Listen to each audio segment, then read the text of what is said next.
සමහරවිට රැවුල එනවා ඇඟේ රෝම වැඩි වෙනවා. මේ බෙල්ල වටේට කළු වෙනවා. පිම්පල්ස් එන්න බලනවා. බඩ වැඩි. මේ සමහරවිට පීරියඩ්ස් කිට් වෙනකොට මේ බූබ්ස් පියවරු රිදෙන්න ගන්නවා. නිපල් එක අල්ලන්න බෑ රිදෙන්න ගන්නවා. හරියටම බලා ගන්න පුළුවන්. අපි ස්කෑනින් එකක් කරලා. ඔය මොන රෝග ලක්ෂණ නැතුවත් සමහරවිට PCOD තත්ත්වයක් තියෙන්න පුළුවන්. මේ බර අඩු කරගන්න ඕනයි. බර අඩු කරගන්නේ නැතුව අපිට හෝමෝන බැලන්ස් එක ඇති කරගන්න බෑ. බය නැතුව PCOD කියන එකට ප්‍රතිකාර කරන්න පුළුවන්. ගොඩක් රෝගීන්ට මෑත කාලීන තියෙන ප්‍රධාන රෝගයක් තමයි PCOD කියලා කියන්නේ polycystic ovarian disease.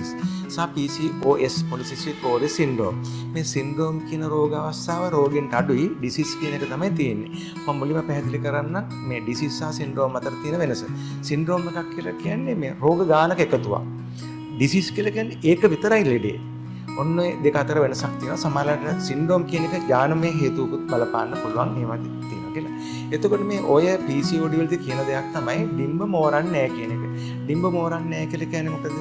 ඩිම්බ සමන්ට ඩිම්බ පරිණත වෙන්නේ නැහැ කියන වචනේ තමයි තියෙන්න ඕන. මෝරනවා කියන වචනයටත් වඩා ඩිම්බේ තියෙන ක්වොලිටි එක වැඩි වෙනවාද කියන එක තමයි තියෙන්න ඕනේ. ඒක නොවෙන්න ප්‍රධාන හේතු තියෙන. ඒකට PCOD කියනකොට රෝග ලක්ෂණ කීපයක් තියෙනවා. මේක හෝමෝන අන්බැලන්ස් එකක් ප්‍රධානම සිද්ධිය. ඒකෙදි තියෙනවා සමහරවිට රැවුල එනවා. ඒ කාන්තාවගේ පොඩියට රැවුලක් එනවා. මේ පිරිමියෙකුට වගේ රැවුලක් එනවා නෙමෙයි. නමුත් එනවා. ඇඟේ රෝම වැඩි වෙනවා. මේ බෙල්ල වටේට කළු වෙනවා. ඒ කියන්නේ මෙලනින් වර්ණකයේ වැඩි වෙලා ඒ බෙල්ල වටේට කළු වෙන්න බලනවා. පිම්පල්ස් එන්න බලනවා. බඩ වැඩි. මේ බඩේ තියෙන නිකන් soft බඩක් ලොකුවට පිටලා. එතකොට ඔය වගේ දේවල්. ඒ විතරක් නෙමෙයි සමහරවිට periods කිට් වෙනකොට මේ boobs පියවරු රිදෙන්න ගන්නවා. නිපල් එක අල්ලන්න බෑ රිදෙන්න ගන්නවා. ඔන්න ඔය හේතු ගානක් නිසා අප ගොඩක් වෙලාට PCOD තත්ත්වයක් තියෙන පුළුවන්. මේක හරියටම බලා ගන්න පුළුවන්. අපි ස්කෑනින් එකක් කළොත් තමයි අපිට බලා ගන්න පුළුවන්.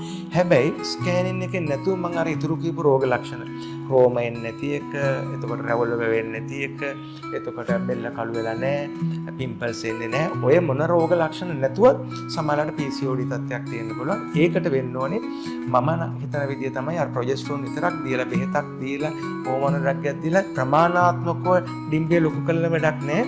ඒ ඩිම්බේ තියෙන ක්වොලිටි එක, ඒක සාක්ෂරතාවය වැඩි කරන්න පුළුවන් වෙන්න ඕනේ. ඒ සාක්ෂරතාවය වැඩි කරන එක ආයුර්වේද හොඳට ප්‍රතිකාර තියෙනවා. බය නැතුව PCOD කියන එකට ප්‍රතිකාර කරන්න පුළුවන්. ඒකෙන් අර හෝමෝන බැලන්ස් එකත් හරි ගිහිල්ලා නියමාකාර ඩිම්බයක් හැදෙන්න පුළුවන්. ඒකට උපකාරයක් හැටියට මම කියන්නම්. ඒ හැම අම්මා කෙනෙක්, හැම ලේඩි කෙනෙක්ම, ගර්ල් කෙනෙක්ම තමන්ගේ උසට හරියන බරක් තියාගන්න. ඒ බර අඩු කරගන්න ඕනයි. බර අඩු කරගන්නේ නැතුව අපිට හෝමෝන බැලන්ස් එක ඇති කරගන්න බෑ. ඒකත් අඩු කරගත්තට පස්සේ අපිට මේ රෝගේ ලේසියෙන් හොඳ කරගන්න පුළුවන් රෝගයක්.